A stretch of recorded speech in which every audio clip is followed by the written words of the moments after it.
अस्सलाम वालेकुम क्लास। तो आज है हमारे पास lecture number 29 and it's about multiplexers. ठीक है, तो आज हम मल्टीप्लेक्सर का एक टॉपिक स्टार्ट करेंगे जो कि एक और स्टैंडर्ड आपके पास कॉम्बिनेशनल सर्किट है और फिर इसकी एप्लीकेशंस देखेंगे। इसकी भी कुछ एप्लीकेशंस हैं जिनसे सबसे ज़्यादा कहना चाहिए कि इसके इम्पॉर्टेंट एप्लीकेशन है बूलियन फंक्शन इम्प्लीमेंटेशन, और वो आगे चल के मैं बताता हूँ। लेकिन फ़िलहाल पहले स्टार्ट करते हैं बेसिक से। तो मल्टीप्लेक्सर क्या है? एक स्टैंडर्ड कॉम्बिनेशनल सर्किट है। मल्टीप्लेक्सर को डेटा सेलेक्टर भी कहा जाता है। होता क्या है कि इसमें आपके पास मल्टीपल इनपुट लाइंस होती हैं, कुछ सिलेक्शन लाइंस होती हैं, लेकिन इसका आउटपुट हमेशा वन ही होता है। और बिहेवियर क्या होता है कि मल्टीपल इनपुट लाइन में से आउटपुट पर सिर्फ एक ही लाइन जाती है, और कौन सी लाइन आउटपुट पर जानी है इस चीज़ के लिए आपके पास होती है सिलेक्शन लाइन्स। तो सिलेक्शन लाइन डिसाइड करती हैं कि इनपुट लाइन में से कौन सा वाला डेटा आउटपुट पर जाएगा, यानी डेटा सेलेक्ट करती हैं सिलेक्शन लाइन्स, और वो मूव होकर आउटपुट पर चला जाता है। तो in simple word it states one of two to the power N input to a single output lines. होता क्या है, आपके पास डेटा इनपुट लाइंस हमेशा टू की पावर एन होती हैं और सिलेक्शन लाइन एन होती हैं। ठीक है, सिलेक्शन लाइन हमेशा एन होती हैं, और तो मैक्सिमम वो two to the power N input lines को सेलेक्ट कर सकती हैं, और आउटपुट हमेशा आपके पास एक ही होती है। और जैसे कि मैंने बताया कि multiplex is also called data selector. तो कुछ इस तरह की ब्लॉक डायग्राम होती है कि multiple input lines, multiple selection lines, और इसकी इक्वेशन हमेशा ऐसे लिखी जाती है two to the power N, यानी कि 8 into 1 का मल्टीप्लेक्सर, 16 into 1 का मल्टीप्लेक्सर। यानी इनपुट पे कुछ भी हो सकता है लेकिन आउटपुट हमेशा वन ही होता है। तो ऐसा है कि आउटपुट हमेशा मल्टीप्लेक्सर का वन ही होता है। तो इसको और डेप्थ में देख लेते हैं। ट्रुथ टेबल क्या है इसका? ट्रुथ टेबल ऐसे है कि मैं अगर आपको समझाऊं, मैं यहाँ पे 10 नहीं लिख रहा बल्कि डी का वर्ड यूज कर रहा हूँ। डी का मतलब है डेटा, और डेटा में जीरो भी हो सकता है, वन भी हो सकता है। यहाँ पे कहा जा रहा है कि ये आपकी इनपुट लाइंस है। ठीक है, चार इनपुट लाइंस है। जीरो पे आने वाले डेटा को मैं डी जीरो कह रहा हूँ, वन पे आने वाले डेटा को मैं डी वन कह रहा हूँ, टू पर आने वाले को डेटा को डी टू कह रहा हूँ, और थ्री पे आने वाले को डेटा डी थ्री कह रहा हूँ। अगर मैंने सिलेक्शन लाइन पर जीरो जीरो दिया तो जीरो जीरो का मतलब है कि डेटा टू सेलेक्ट हो जाएगा, डेटा जीरो सेलेक्ट हो जाएगा, यानी आउटपुट लाइन पे क्या चला जाएगा, डेटा जीरो। सिमिलरली अगर मैंने जीरो वन कह दिया तो जीरो वन का मतलब है जो वन वाली लाइन पे आ रहा है वो सेलेक्ट हो जाएगा और वही बन जाएगा मेरा आउटपुट। सिमिलरली अगर मैंने वन जीरो कह दिया तो वन जीरो का मतलब है डेटा जो आई टू पर आ रहा है यानी डी टू, वो मेरा आउटपुट पे चला जाएगा। इसका काम सिर्फ राउटिंग करना है एक तरीके से इनपुट से आउटपुट पे, लेकिन मल्टीपल इनपुट में से आउटपुट एक है, यानी मैनी टू वन की मैपिंग करता है, यानी one at a time. One at a time ये मल्टीप्लेक्सिंग करता है। One at a time multiplexing करता है। इट्स लाइक कि अगर मैं आपको एक एग्जांपल देके बात समझाऊं तो ऐसे है कि आपके पास कहना चाहिए कि एक रोड की मिसाल ले लेते हैं। ठीक है, एक रोड की मिसाल ले लेते हैं। रोड में आपको पता है फोर्क्स आते हैं। फोर्क्स समझते हैं कि फोर्क का मतलब ये होता है कि एक रास्ता दो में बढ़ जाना। ठीक है, मैं इसका अपोजिट की बात कर रहा हूँ कि आप आ रहे थे, दो रोड आ रहे थे एक तरफ से, और आते आते आगे जाके वो सिंगल रोड में कन्वर्ज हो गए। ठीक है, दो रोड कह लें या चलें, इस केस को मैं कहता हूँ चार रोड्स आ रहे थे और चार रोड्स आके कन्वर्ज हो गए सिंगल रोड में कन्वर्ट हो गए। ठीक है, इसके लिए मैं कोशिश करता हूँ थोड़ा सा कुछ आप लोगों के लिए ड्रॉ कर दूं ताकि ना आप ये रोड वाली बात समझ सकें। रोड वाली बात मुझे समझानी है। से एक रोड आ रहा है ये, ठीक है, एक रोड आ रहा है ये यहाँ से, एक रोड आ रहा है यहाँ से, एक रोड आ रहा है यहाँ से, और इवेंचुअली ये सब कन्वर्ज होकर जा रहे हैं यहाँ पर। ठीक है, डायरेक्शन भी आप लोगों के लिए बता देता हूँ कि डायरेक्शन क्या है। डायरेक्शन ये है कि यहाँ से भी ट्रैफिक इधर आ रहा है, यहाँ से भी ट्रैफिक इधर आ रहा है, यहाँ से भी ट्रैफिक इधर आ रहा है, और यहाँ से भी ट्रैफिक इधर आ रहा है। तो आपने देखा आने के ट्रैफिक के 4 रास्ते हैं, लेकिन जाने का जो रास्ता मैंने बताया वो एक यही है। ठीक है, यही रास्ता है। तो आप मुझे सिचुएशन बताइए कि इस सिचुएशन में अब ये 4 तरफ से ट्रैफिक आ रहा है और जाने का रास्ता एक है, मैं कैसे ट्रैफिक को बाईपास कराऊं यहाँ से। अच्छा, कीपिंग इन माइंड कि सारे रोड्स की जो विड्थ है वो सेम है। ठीक है, विड्थ सेम का मतलब ये है कि अगर इस पे सिंगल लेन ट्रैफिक है तो इस पे भी सिंगल लेन ट्रैफिक है, इस पे भी सिंगल लेन है, इस पे भी सिंगल लेन है, इस पे भी। अगर डबल लेन है तो सब पे डबल लेन है। अब आप मुझे बताइए कि क्या करूं। ठीक है, तो आपने जवाब दिया कि 4 में से 3 को रोकना पड़ेगा और एक को अलाउ करना पड़ेगा। ठीक है, और ये अलाउ कौन कर रहा है, यहाँ पर आपके पास ये मौजूद है बीच में एक, क्या कहना चाहिए कि इस जगह पर आपके पास एक ट्रैफिक कांस्टेबल मौजूद है इस जगह पर, और वो कंट्रोल कर रहा है कि एक सेकंड, वो कंट्रोल करेगा कि किसको अलाउ करना और किसको जाने देना। यहाँ पे एक चीज बंदा मौजूद है जो डिसाइड करता है कि कौन जाएगा। ठीक है, और ये बंदा जो है, यही बंदा जो है आपका कहलाता है सेलेक्टर। वैसे कांस्टेबल होता है ट्रैफिक कांस्टेबल, लेकिन हमारे केस में अगर मल्टीप्लेक्सर की बात करें तो ये काम हो रहा है सिलेक्शन लाइन का। तो ये चीज, ये जो है, ये है सिलेक्शन करने की। ये डिसाइड करेगा कि कौन सी वाली ट्रैफिक को मैं इस वाली लाइन पे मूव करूँ। लेकिन अब ये बात तो क्लियर हो गई आपको, चारों एक साथ नहीं जा सकते। ठीक है ना, ये बात क्लियर है ना आपको कि चारों तो नहीं जा सकते। या तो इस वक्त ये वाली लाइन जाएगी, यानी अगर मैं इसको लेबल कर देता हूँ, ये है मेरे पास D1, ये है मेरे पास D2, ये है मेरे पास D3। अच्छा, जीरो मैं भूल गया, कोई मसला नहीं है, इसको D0 कह देते हैं, कोई सा भी हो सकता है। ठीक है, ये D0 है। अब आप बताइए, ट्रैफिक का एक मैंने लेबल दे दिया है, तो ट्रैफिक का लेबल कह रहा है कि या तो D1 वाला ट्रैफिक जाएगा, या D2 वाला ट्रैफिक जाएगा, या D3 वाला ट्रैफिक जाएगा एक वक्त में, लेकिन एक ही जा सकता है। समझ रहे हैं बात। तो ये काम ही मुझे अचीव करना है, लेकिन ये काम जो मैं अचीव कर रहा हूँ, मैंने आपको ट्रैफिक के व्यू पॉइंट से जो समझाया, ये एक्चुअली मुझे अचीव करना है डेटा के व्यू पॉइंट से।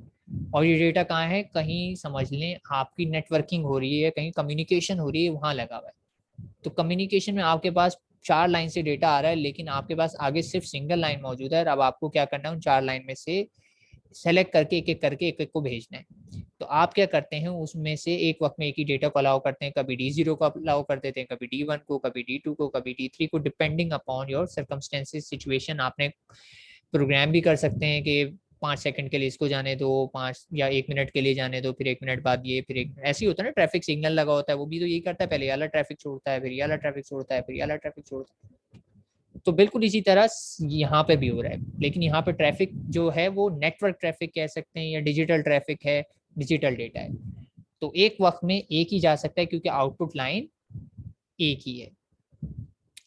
तो इस एनालॉजी से उम्मीद करता हूँ आपको बात समझ में आ गई होगी कि मल्टीप्लेक्सर क्या कर रहा है आपके लिए। मल्टीप्लेक्सर एक ऐसी डिजिटल आईसी है जिसपे डिजिटल डेटा आ रहा होता है D0, D1, D2, D3 pin कर, और ये आउटपुट पे सिर्फ और सिर्फ एक डेटा को अलाउ करेगा जो इनेबल हुई होगी या जो सेलेक्ट हुई होगी। अगर 1 1 आया हुआ है तो ये सिर्फ और सिर्फ कहेगा D3 आप जा सकते हैं, बाकी सबको ब्लॉक कर देगा। ठीक है, तो अब ये मल्टीप्लेक्सर का कॉन्सेप्ट समझ में आ गया कि सिलेक्शन लाइन पे जो कोड आएगा सिर्फ वो वाली आउटपुट पे जाएगी, बाकी सारी ब्लॉक हो जाएगी।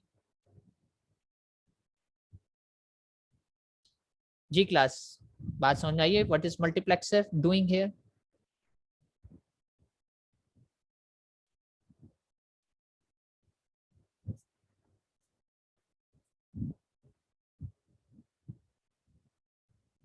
ठीक है, चलेंगे। अच्छा, और क्या है हमारे पास मल्टीप्लेक्सर की स्लाइड पे, मैं देख लेता हूँ फिर। अच्छा, ये मैं क्लियर कर देता हूँ, ये थोड़ा सा एक और शॉर्ट एंड टेबल बना हुआ है। ये थोड़ा सा एक्सपेंडेड टेबल था, इसमें क्लियर कह दिया कि भाई आप इनपुट लाइन के फॉर्म में लीजिए, यानी अगर 0 0 है तो आउटपुट पे आएगा आपका इनपुट लाइन 0, 0 1 है तो आउटपुट पे आएगा इनपुट लाइन 1। ठीक है, डजेंट मैटर इनपुट लाइन 1 पे क्या आ रहा है, 0 आए 1 आए जो भी आ रहा होगा वो चला जाएगा। तो ये शॉर्ट हैंड टेबल है, ये थोड़ा सा एक्सपेंडेड टेबल था। ठीक है, इसमें यानी मैंने डेटा भी ज्यूम करके बता दिया था, लेकिन डेटा कोई भी हो, आपको पता है D0 का एक्चुअली मतलब क्या है, D0 का मतलब यह है कि मैंने ये वाली लाइन पिक करी है, तो मैंने डायरेक्टली यहाँ पे क्या लिख दिया, I0। और यहाँ पे वही वाली बात है कि D2 अगर मैंने लिखा है तो D2 का एक्चुअली मतलब क्या है कि मैंने यहाँ पे I2 वाली लाइन सेलेक्ट की है, I2 लाइन सेलेक्ट कर ली थी तो मैंने यहाँ पे डायरेक्टली I2। तो दोनों का मतलब एक ही है, टेबल बस शॉर्ट हैंड हुआ है। तो मल्टीप्लेक्सर की ब्लॉक डायग्राम ये लेफ्ट पे बनी हुई है, मोस्ट कॉमन ये वाली है, और राइट वाली भी यूज होती है कहीं कहीं। तो काम अगर आप देखें तो इनपुट लाइन 4 है तो सेलेक्ट लाइन 2 है। फॉर्मूला बड़ा सिंपल सा है कि सेलेक्ट लाइन 2 है तो 2 की पावर n, 2 की पावर 2 इज 4, 4 आपकी इनपुट लाइन होगी। यानी 2 लाइन मैक्सिमम 4 लाइन कोई सेलेक्ट कर सकती हैं, क्योंकि 2 बिट के कॉम्बिनेशन 4 ही पॉसिबिलिटीज बना सकते हैं।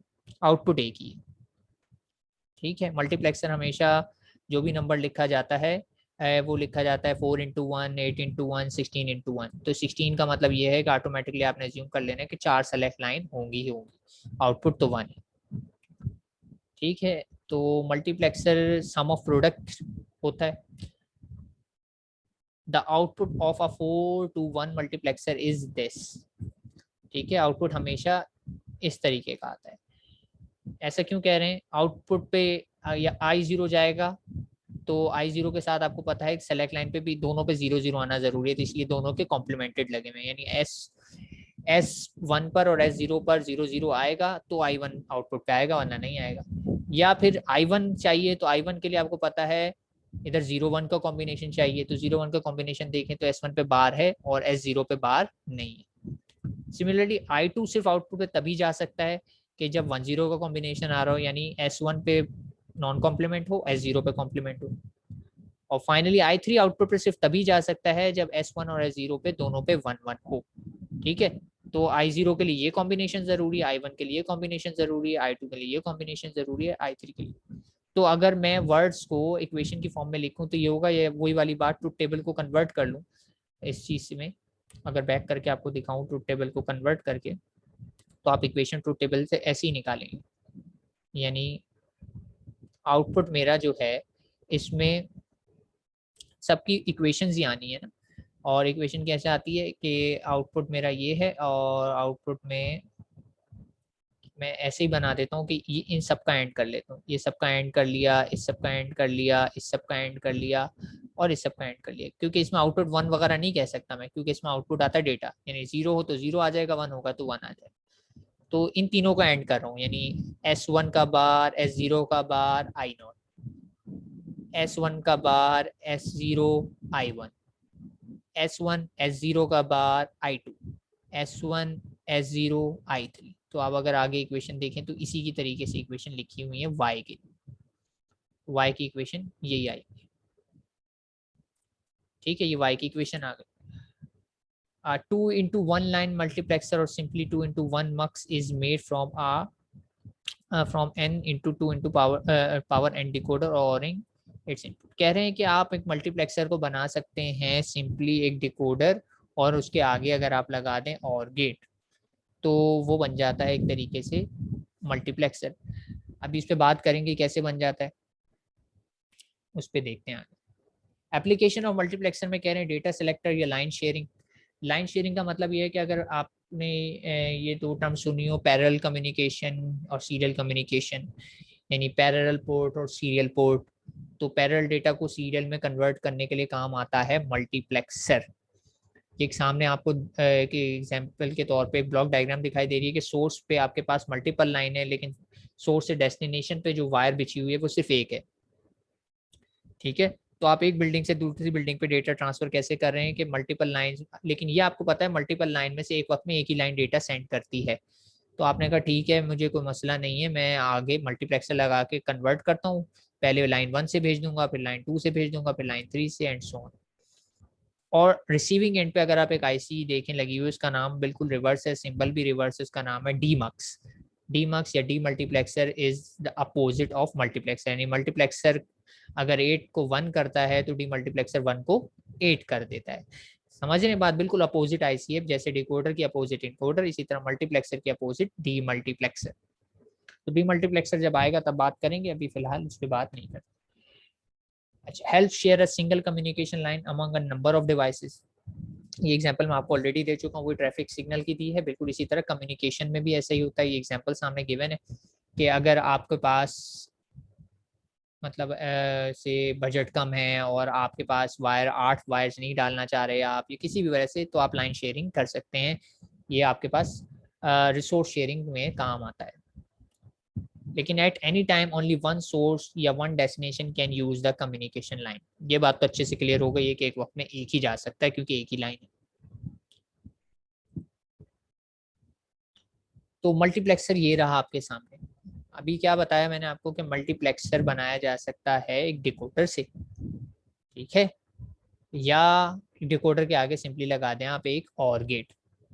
तो अगर आपको ये आईसी याद हो जो हमने बनाई थी डिकोडर की, लेफ्ट हैंड साइड पे ज़्यादा फोकस नहीं करूंगा, राइट हैंड साइड वाली मेन है तो उस पर फोकस करते हैं। इस आईसी को ज़रा ध्यान से देखें।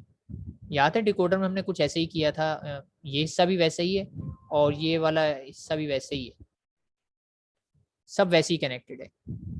डिकोडर में आपको याद है कि हम एंड कर रहे थे और नीचे से इन्वर्टेड लाइंस लगा देते थे, लेकिन इन्वर्टेड लाइन उस वक्त इनपुट होती थी, लेकिन यहाँ पे जो इन्वर्टेड लाइंस हैं वो क्या है, सेलेक्ट लाइंस। बात समझ में आ रही है? तो मैंने कुछ नहीं किया है, बस आगे लगा दिया एक और गेट। और अगर आपको याद हो डिकोडर की आईसी में तीसरी लाइन जो लगी होती थी, डिकोडर के आईसी में जो तीसरी लाइन थी वो सब में कॉमन थी, यहाँ पे भी लगी हुई थी, यहाँ पे भी लगी हुई थी, यहाँ पे भी लगी हुई थी, और वो यहाँ पे भी लगी हुई थी, और वो थी इनेबल की लाइन। ठीक है, यहाँ पे वो लाइन कॉमन नहीं है बल्कि वो सबकी लाइन अलग अलग है। वो लाइन सबकी अलग अलग है, और वो क्या है, जो पहले वाले में लगी हुई वो I0 कहलाएगी, जो दूसरे वाले में लगी हुई वो I1 कहलाएगी, जो तीसरे वाले में लगी हुई वो I2 कहलाएगी, चौथे वाले में लगी हुई है वो I3 कहलाएगी। तो हर एंड गेट के अंदर एक लाइन डिस्टिंग्विशेबल है, डिफरेंट है। और अगर आप इसको इक्वेशन फाइंड आउट करें, इसकी इक्वेशन अगर मैं निकाल के देना चाहूँ तो आपको क्या आएगी, मैं आपको इक्वेशन निकाल के बता देता हूँ। जिस तरीके से ये कनेक्टेड है तो एंड हो रहा है, किस किस का एंड हो रहा है, I0 का एंड हो रहा है किसके साथ, I0 का एंड हो रहा है S1 के कॉम्प्लीमेंट के साथ डॉट S0 के कॉम्प्लीमेंट के साथ। आप देख सकते हैं नीचे से कॉम्प्लीमेंटेड फॉर्म आ रही है। दूसरे की इक्वेशन की बात करूं, यानी अगर दूसरे की इक्वेशन की बात करूं तो I1 का तो डॉट हो रहा है S1 के कॉम्प्लीमेंट के साथ डॉट S0 के साथ। I2 की अगर बात करूं तो I2 वाले गेट को अगर ध्यान दें तो I2 का हो रहा है S1 के साथ डॉट S0 के कॉम्प्लीमेंट के साथ। आप टैली करते जाएं साथ साथ। और अगर I3 की बात करूं तो इसके एंड गेट में क्या क्या लगा हुआ है देखें, S1 और S2 नॉन कॉम्प्लीमेंटेड लगे हुए, S1 dot S2, sorry S1 dot S0। और अगर इन्हीं चारों को देखा जाए आगे ये जाके और हो रहे हैं, यानी इनमें लगा दिया जाए प्लस प्लस प्लस, तो ये किसकी इक्वेशन बना लेंगे, y की, यानी फाइनल आउटपुट की। तो फाइनल आउटपुट की वही इक्वेशन है जो भी आपको पिछले पेज पे दिखाई गई, it is exactly same as this one. ठीक है, ये इक्वेशन बिल्कुल सेम है जो भी आपको पीछे स्लाइड पे दिखाई कि y इक्वल्स टू, क्यों ऐसा आ रहा था, क्योंकि y में ये सिचुएशन है। तो ये इक्वेशन अभी हमने लास्ट स्लाइड पे देखी कि y इक्वल्स टू दिस। ठीक है, तो बिल्कुल डिकोडर का सर्किट है, बस फर्क क्या है, डिकोडर में एक इनेबल लाइन थी और सबकी कॉमन थी, इसमें एक इनेबल लाइन नहीं है बल्कि हर गेट पर एक एक्सटर्नल वायर लगी हुई है जो कि वो एक्सटर्नल रूट है कि I0 वाली लाइन है, I1 वाली लाइन है, I2 वाली लाइन है या I3 वाली लाइन है। ठीक है, बात समझ में आई, मल्टीप्लेक्सर की स्कीमेटिक समझ में आई है क्लास?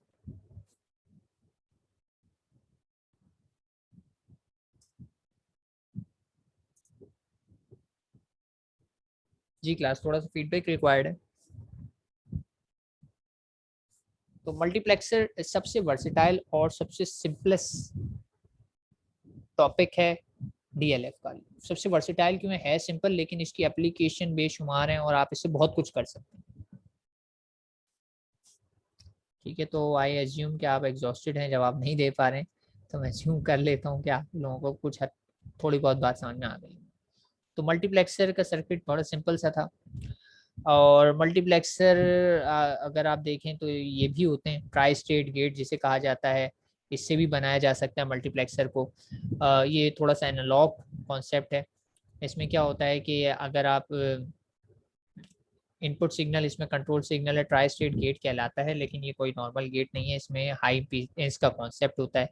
तो कह रहे हैं कि अगर आपके कंट्रोल इनपुट पे, ठीक है, कंट्रोल इनपुट पे 1 आ रहा है तो आउटपुट पे जो भी ए पे होगा वो चला जाएगा, 0 होगा तो वो 0 चला जाएगा, 1 होगा तो 1 चला जाएगा। सिंगल सिंगल लाइन की बात कर रहे हैं, यानी देखो सिंगल लाइन कंट्रोल करती है कि आउटपुट पे क्या जाना है। लेकिन अगर मेरे इस कंट्रोल इनपुट पे 0 आ जाएगा तो ये वाला गेट क्या आउटपुट का हाई इम्पीडेंस स्टेट दे देता है। हाई इम्पीडेंस क्या होता है, ये आपने माइट भी लैब में कहीं सुना हो कि इसमें सर्किट 0 नहीं होता ना 1 होता है, बल्कि एक तरीके से एच का सिंबल आ जाता है, ठीक है, ना 0 है ना 1 है, हाई इम्पीडेंस, सॉरी एच कह रहा हूँ, जेड का सिंबल आ जाता है, ठीक है। इसका मतलब होता है कि बहुत ज़्यादा रेजिस्टेंस आ गई है, आपका सर्किट पे करंट फ्लो नहीं करे। तो इससे भी मल्टीप्लेक्सर बनाया जा सकता है। नीचे देखें, अगर मैंने 2 को मिला दिया तो एक में वही काम किया, मैंने इन्वर्टर लगा दिया, जब 0 आएगा तो ऊपर वाला ऑन हो जाएगा, 1 आएगा तो नीचे वाला ऑन हो जाएगा। मतलब ये कि मैंने अगर इस पर 0 दिया तो आप समझदार हैं कि इधर 0 जाके इन्वर्ट होकर 1 हो जाएगा, 1 होगा तो ये वाला आउटपुट पे ए चला जाएगा। लेकिन अगर मैंने इधर 1 दिया, 1 देने का मतलब ये है कि ये वाला ऑन हो जाएगा और ये वाला ऑफ हो जाएगा, तो उस केस में आउटपुट पे वो चला जाएगा, क्या चला जाएगा, बी चला जाएगा, ठीक है। तो आप मल्टीप्लेक्सर इससे भी बना सकते हैं, लेकिन ये इतना कोई कोर्स में हमारे इम्पोर्टेंट ये इन्वॉल्व नहीं है, बस मैंने एक एग्जांपल के तौर पे बता दिए थे क्योंकि आपकी बुक में डायग्राम इस तरीके से दी हुई थी। बाकी आप इसको डिकोडर से भी बना सकते हैं जैसे प्रीवियस स्लाइड पे था, लेकिन फिर वही कह रहा हूँ कि इतना इम्पोर्टेंट नहीं है, तो मैं इसको थोड़ा सा फास्ट पेस पे स्किप करता हुआ जा रहा हूँ और जा रहे हैं हम असल टॉपिक पे आ गए।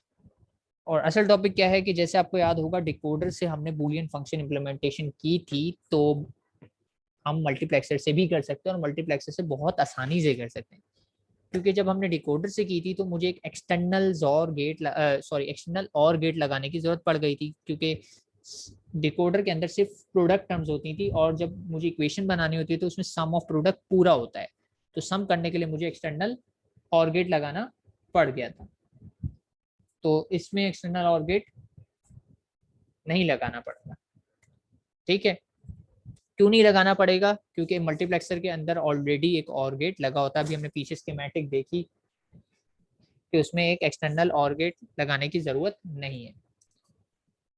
तो any boolean function can be implemented using multiplexer or 2 and into 1 multiplexer can implement boolean function of n input variable as follows। से आपके पास ये एक SOP गिवन है, ठीक है, ABC लिखा हुआ था, स्टैंडर्ड फॉर्म में आ गई, कैनोनिकल फॉर्म में भी आ गई।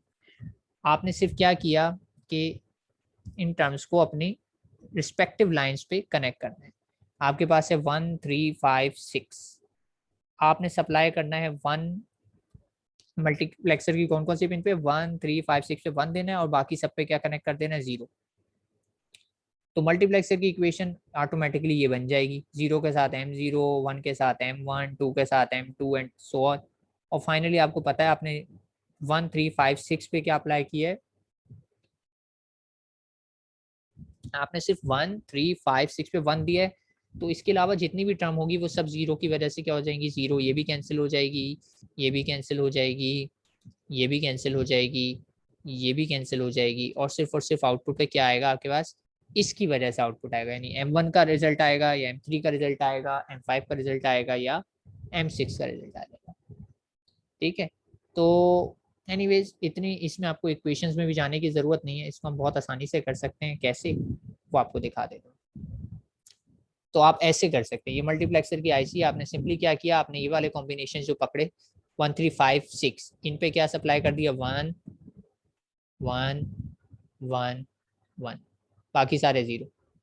अब आप चाहें तो यहाँ पे कॉम्बिनेशन अप्लाई करके चेक कर सकते हैं कि आपका आउटपुट कब कब 1 आना चाहिए। आपने अप्लाई किया 0 0 0 0 0 0 का मतलब है कि आउटपुट पे कौन सी लाइन चली जाएगी, ये 0 वाली लाइन चली जाएगी।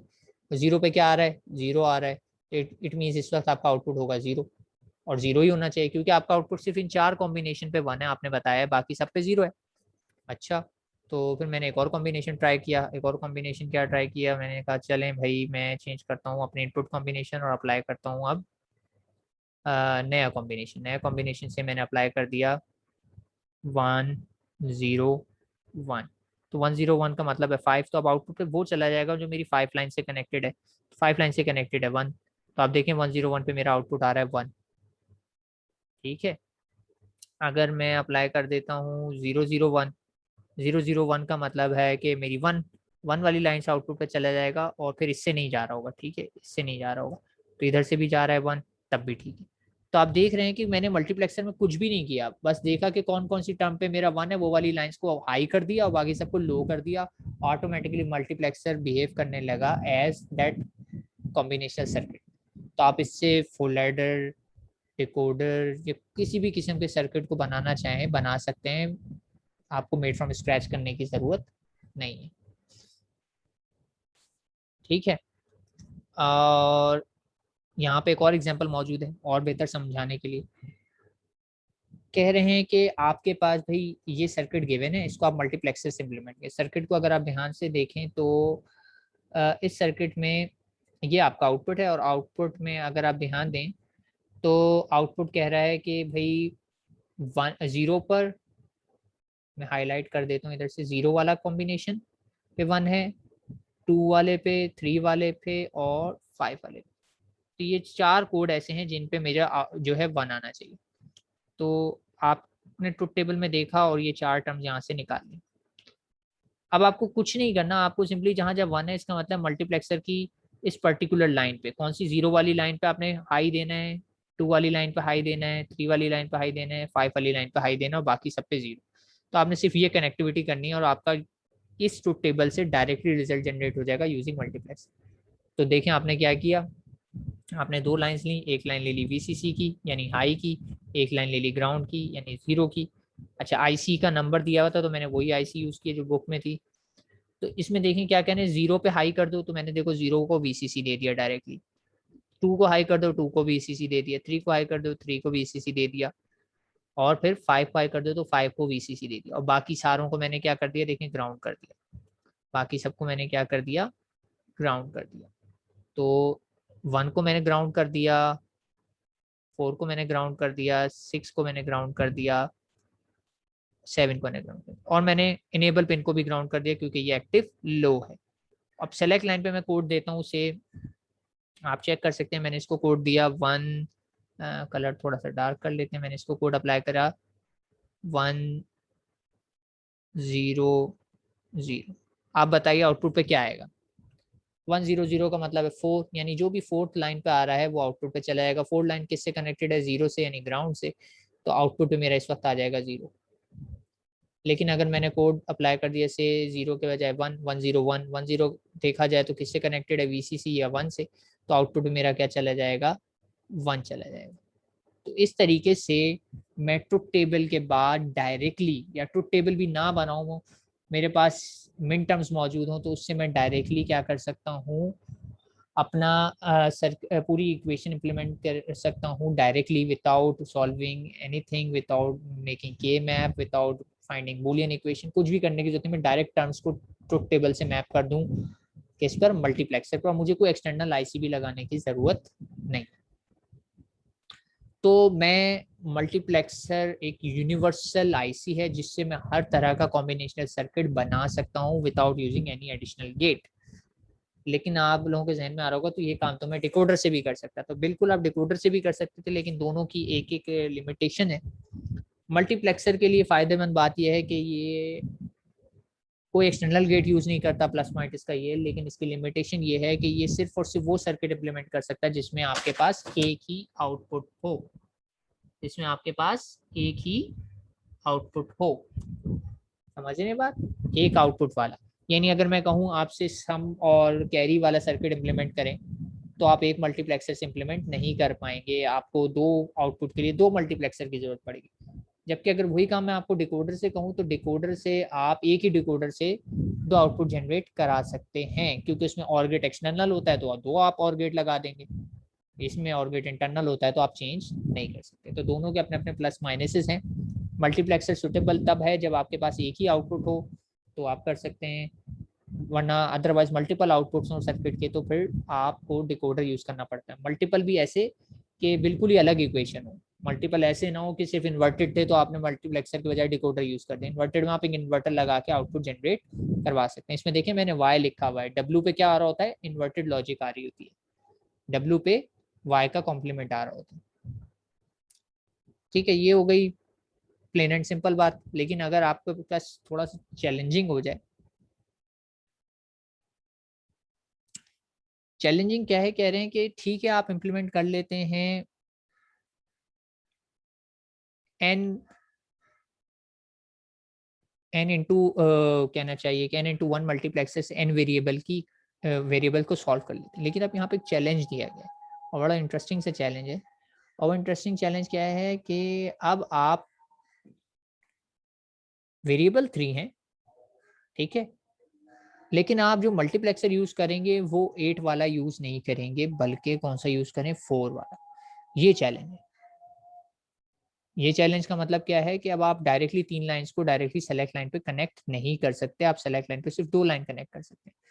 और सेलेक्ट लाइन पे आप कौन सी 2 लाइन कनेक्ट करेंगे, वो हैं MSBs, यानी आप x को और y को कनेक्ट करेंगे। बिल्कुल x MSB था तो MSB से कनेक्ट हो गया, y रिलेटिवली LSB था तो LSB से कनेक्ट। और जो सबसे लीस्ट सिग्निफिकेंट बिट है सर्किट की, वो आप छोड़ दें।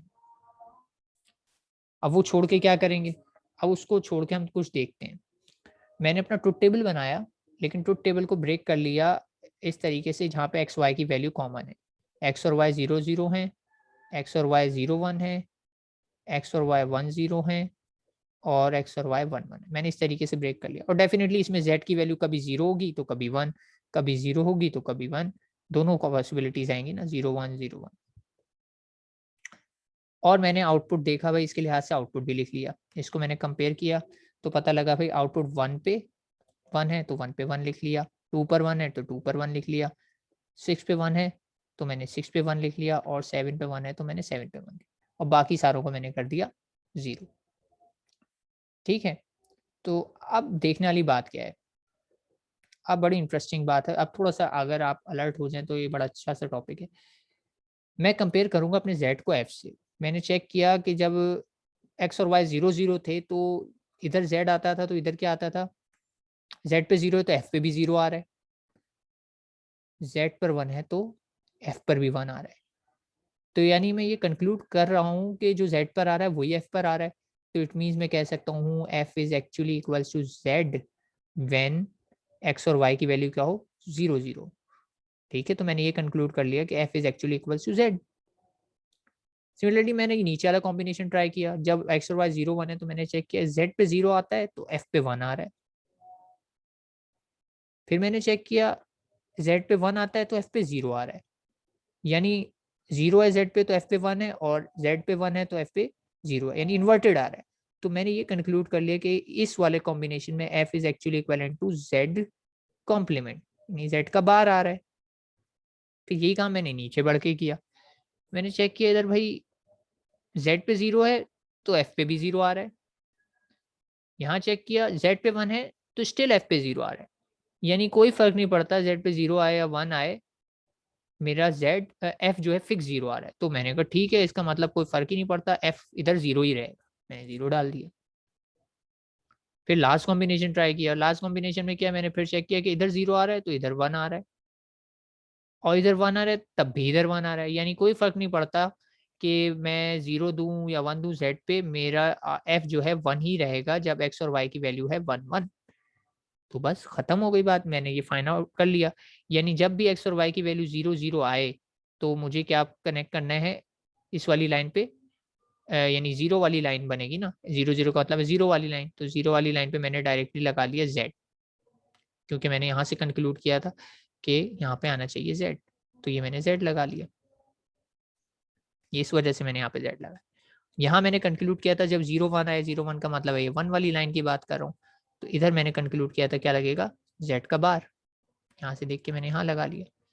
और फिर तीसरा मैंने कंक्लूड किया था कि 0 लगना चाहिए तो मैंने 0 लगा लिया, और लास्ट में मैंने कंक्लूड किया था कि 1 लगना चाहिए, मैंने 1 लगा लिया।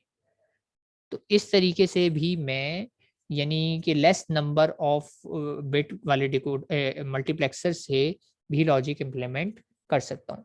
और ये वाला क्वेश्चन थोड़ा सा इम्पॉर्टेंट है, ठीक है, तो इसको थोड़ा सा ध्यान से देखिएगा। रिकॉर्डिंग हो रही है तो रिकॉर्डिंग में बार बार देखिएगा कि मैंने क्या टिप्स एंड ट्रिक्स बताई। इस तरह का क्वेश्चन पॉसिबली मैं एग्जाम में, क्विज में, कहीं पे भी दे सकता हूँ। ठीक है, तो और आगे मजीद कुछ लेक्चर नहीं है। अगर इसमें लेक्चर में कोई क्यूरी है तो आप लोग पूछ लीजिए, वरना फिर मैं लेक्चर कंक्लूड करता हूँ।